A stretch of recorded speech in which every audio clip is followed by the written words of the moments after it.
이렇게 머리둘레가 크게 나오는 아이들을 보면 키 몸무게는 평균선인데 머리만 큰 아이들도 있고요. 다 큰 아이들도 있습니다.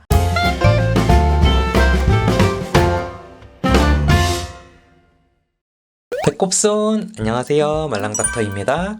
영유아 건강검진을 하면요, 아이들 3가지 사이즈를 잽니다. 키, 몸무게, 머리둘레. 그중 오늘은 머리둘레, 그 중에서도 머리둘레가 조금 큰 아이들에 관한 이야기예요. 제가 인턴을 2010년도에 했었단 말이에요. 그때 이미 강남의 큰 성형외과에 취직해서 막 일하고 있던 선배님이, 성형수술 정말 많이 하시던 선배님이 인천 구월동 빕스에서 밥 사주시면서 했던 이야기가 아직도 잊혀지지가 않는데요. 이게 그때쯤에, 그리고 인턴일 때니까 빕스에서 선배가 밥을 사줬다 엄청 대단해 보였단 말이에요. 아무튼 그 당시에 2010년도쯤에도 성형이 엄청 막 붐이어서 선배가 정말 수술을 많이 한다고 했는데, 그렇게 수술 많이 하시면서 느꼈던 얘기를 해주신 게, 와, 진짜 웬만한 거는 다 수정이 가능하다. 근데 딱 안 되는 게 2가지가 있는데, 머리 큰 거랑 키 작은 거.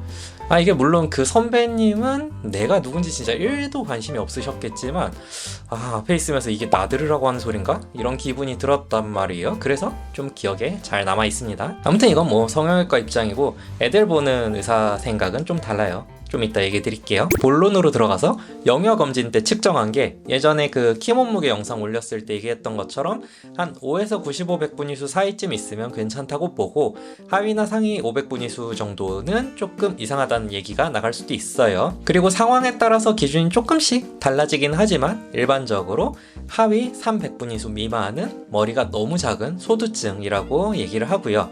상위 300분위수를 초과해서 있으면 머리가 너무 큰 머리증이라고 이야기를 합니다. 어감이 조금 별로라서 그러는지 공식 의학용어에 소두증이라는 단어는 있는데 대두증이라는 얘기는 없고 큰 머리증이라고 표현이 되네요. 이렇게 98, 99, 100분위수로 머리둘레가 나오면 좀 유감이지만 의학적으로 너는 머리가 좀 크긴 해, 이렇게 얘기가 되는 거죠. 이렇게 머리둘레가 크게 나오는 아이들을 보면 키 몸무게는 평균선인데 머리만 큰 아이들도 있고요.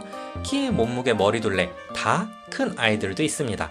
물론 둘 다 문제가 될 수도 있지만 대부분은 둘 다 괜찮아요. 그래도 둘을 굳이 비교해보자면 머리만 큰 아이들보다는 전부 다 큰 아이들이 그래도 비율이 조금 괜찮은 듯한 느낌이 들긴 합니다.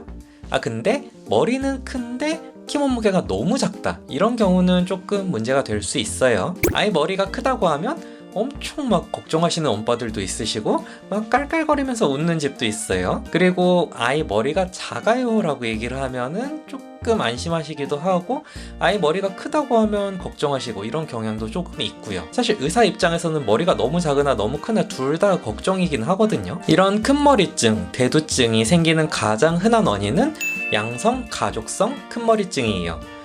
그러니까 쉽게 말해서 유전이에요. 이거 말고 다른 이유는 머리 안에 뇌가 커서 머리가 커진다든지, 뇌 안에 물이 찼다든지, 아니면 머리뼈만 과하게 좀 자란다든지, 이런 경우들이 있을 수 있는데, 이런 경우는 보통 문제가 생길 수 있습니다. 그래서 보통 이제 애들이 태어났을 때 머리둘레가 너무 커요 이러면은 애들 머리 안에 이상이 있는지 없는지 확인하기 위해서 뇌 초음파 같은 걸 보게 되는데, 봐보면 대부분 괜찮거나 아니면 큰 문제는 없어요. 그리고 신생아 시기 지나서 이제 영유아 건강검진 받으러 왔을 때 재보면은 98, 99, 100분위수 나오는 애들 종종 있어요.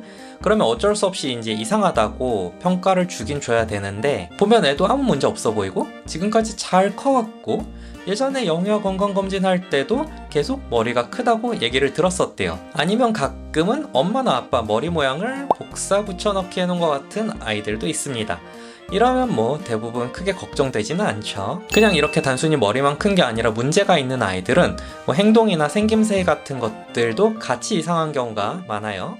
예를 들자면 너무 토를 한다든지, 잘 안 먹는다든지, 진짜 너무 과하게 막 잠만 잔다든지, 아니면 아이가 경련이나 뇌전증 같은 게 있는 경우들도 있고요. 조금 큰 애들이면 발달이 늦거나 아니면 자폐 성향이 보인다거나 이런 경우들도 있습니다.